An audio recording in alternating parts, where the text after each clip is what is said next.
وزیر اعظم پاکستان عمران خان کٹوں، مرغیوں، انڈوں، بھینسوں، دیسی بھینسوں، چینی بھینسوں، 5 کلو دودھ اور 10 کلو دودھ کے اندر پھنسے ہوئے ہیں، اور پاکستان کے army chief general Qamar Javed Bajwa CIA کے ڈائریکٹر کے ساتھ بات چیت کرتے ہیں، جس میں یہ طے کرنا مقصود ہے کہ امریکہ کا جو مطالبہ ہے کہ پاکستان کے اندر ان کو باقاعدہ بیسز فراہم کی جائیں تاکہ اپنے فوجیوں کو یہاں سے نکالنے کے بعد افغانستان کے معاملات کو دیکھ پائیں، وہ معاملہ کیسے طے کرنا ہے۔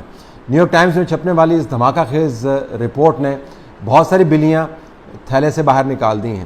ایک تو انہوں نے بتایا کہ کس طرح CIA کے ہیڈ جو ہیں وہ پاکستان میں خفیہ دورے پر تشریف لائے اور براہ راست آرمی چیف سے ملاقات کی، اور اس ملاقات کے اندر معاملات آگے بڑھانے کی انہوں نے کوشش کی کہ پاکستان میں امریکی بیسز ہونی چاہیے، اگر ہوں گی تو کن کنڈیشنز پر ہوں گی۔ اس خبر کے مطابق ابھی تک معاملات میں تعطل ہے، لیکن بات چیت ہماری جاری ہے۔ یہ بھی بتایا گیا کہ پاکستان نے کچھ کنڈیشنز لگائی ہیں۔ ایک تاثر اس آرٹیکل کے مطابق یہ دیا گیا ہے کہ پاکستان کی ایک کنڈیشن یہ ہے کہ اگر کوئی بیس دی بھی جاتی ہے تو اس بیس کا کنٹرول ہمارے پاس ہوگا، وہاں سے کیا چیز اڑے گی، کیا چیز استعمال ہوگی، وہ سب کچھ ہمارے پاس ہونا چاہیے، تب ہم اس آرٹیکل کے مطابق ایک خبر یہ ہے کہ تب ہم بات چیت کو آگے بڑھا سکتے ہیں۔ اس آرٹیکل نے یہ بھی بتایا کہ پاکستان فی الحال راضی نہیں ہو رہا، اور اگر راضی ہوتا ہے تو بہت مشکل سے ہوگا۔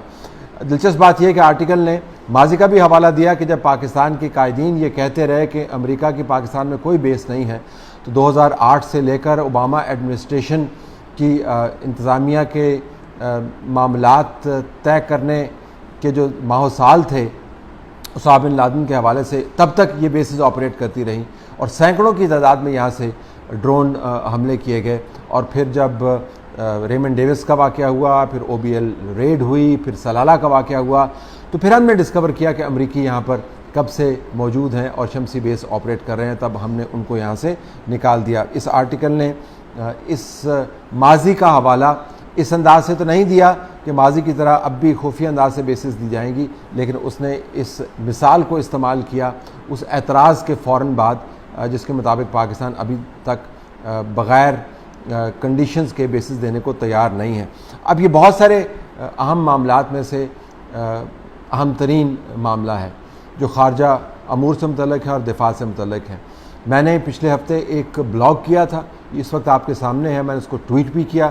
اس کے اندر میں نے معلومات کے مطابق آپ کو بتایا کہ امریکہ اور پاکستان کے درمیان بیسز کے حوالے سے، جاسوسی باہمی طور پر تعاون کے حوالے سے، معلومات کے شیئرنگ کے حوالے سے، امریکہ کی افواج کے لیے جو ساز و سامان یہاں سے نکلوانا ہے اس حوالے سے بات چیت کہاں پر کھڑی ہے، یہ آپ آرٹیکل دیکھ سکتے ہیں۔ نیو یارک ٹائمز کی رپورٹ آنے سے تقریباً ایک ہفتہ پہلے میں نے لکھا تھا اور آپ کے سامنے ہے۔ یہ آپ آرٹیکل پڑھیں گے تو آپ کو پتہ چلے گا کہ بات چیت جو ہے وہ کس دور میں داخل ہے اور وہاں پر کیا کیا نکات زیر بحث ہے۔ لیکن جو اصل ایشو میں اٹھانا چاہتا ہوں وہ یہ کہ اتنے بڑے بڑے واقعات ہو رہے ہیں تو آپ اس کو نیشنل سیکیورٹی کمیٹی کے فورم پر کیوں نہیں اٹھاتے؟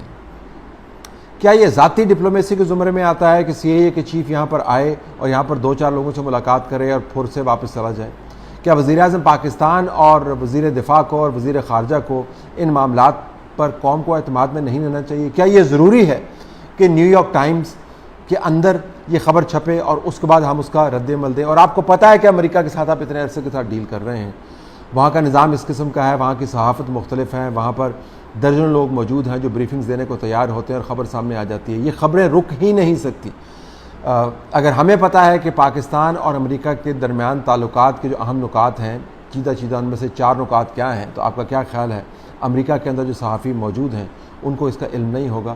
تو ان معاملات کو پاکستان کی عوام اور ان کے نمائندگان سے مکمل طور پر مخفی رکھنے کا مقصد کیا ہے؟ ہم واضح انداز سے کیوں نہیں بتاتے ہیں کہ بھائی ہم نے امریکہ کو بیسز نہیں دینی؟ ہم واضح انداز سے کیوں نہیں بتاتے ہیں کہ امریکہ کا بیسز کا مطالبہ جو ہے ہم نے یکسر ریجیکٹ کر دیا ہے؟ شاہ محمود قریشی صاحب روزانہ جلسوں کے انداز میں کھڑے ہو کے ایک بیان دے دیتے ہیں۔ حالت یہ آگئی ہے کہ افغانستان کا نیشنل سیکیورٹی ایڈوائزر جو ہے وہ پاکستان کے لیے غلیظ ترین زبان استعمال کرتا ہے، اور شاہ محمود قریشی صاحب جلسے کے اندر کھڑے ہو کے اس کا جواب دے رہے ہیں۔ بدترین حالات کے اندر بھی پاکستان پر بدترین الزامات لگانے کے باوجود بھی پاکستان کے بارے میں اس قسم کی غلیظ زبان پہلے کبھی استعمال نہیں ہوئی. یہ غلیظ زبان استعمال ہوتی ہے. ہم اپنی پالیسی واضح نہیں کرتے کہ ہم افغانستان کی حکومت سے تعلق قطع کرنا چاہتے ہیں جب تک یہ نیشنل سیکورٹی ایڈوائزر نہ جائے. اس کے اوپر شاہ محمود قریشی کے پاس کوئی جواب نہیں. شاہ محمود قریشی کو تو یہ بھی پتہ نہیں ہوتا کہ پاکستان ہندوستان کے درمیان ایک خفیہ ڈپلومیسی چل رہی ہے جس کے نتیجے میں تجارت کھولنے کی باتیں ہوتی ہیں. تو شاہ محمود قریشی کے بیانات کا کوئی وزن نہیں ہے, اس کی کوئی اہمیت نہیں ہے یا اس کی کوئی سمت نہیں ہے.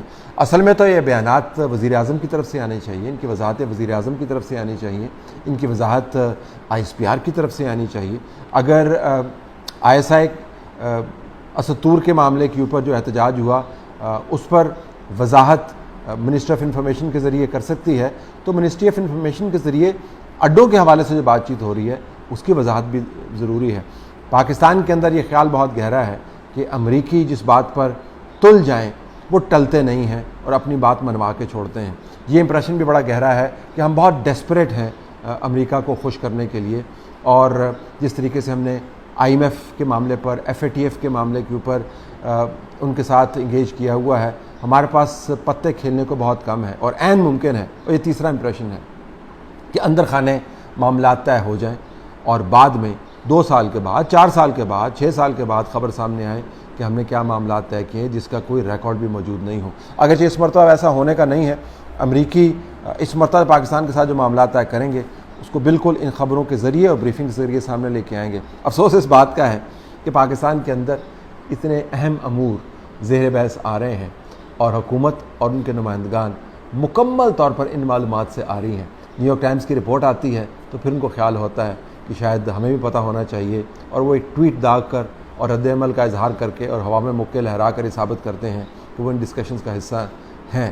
حقیقت یہ ہے کہ عمران خان کی حکومت, ان کے وزیر دفاع, ان کے وزیر خارجہ اور عمران خان صاحب خود واقعات کے بعد معلومات حصول کر پاتے ہیں. شاید ان سے پہلے امریکی صحافیوں کو یہ معلومات مل جاتی ہیں, اور ان سے پہلے شاید چند ایک پاکستانی صحافیوں کے پاس بھی یہ معلومات ہوتی ہیں کہ امریکہ پاکستان کے درمیان کیا معاملات طے پا رہے ہیں.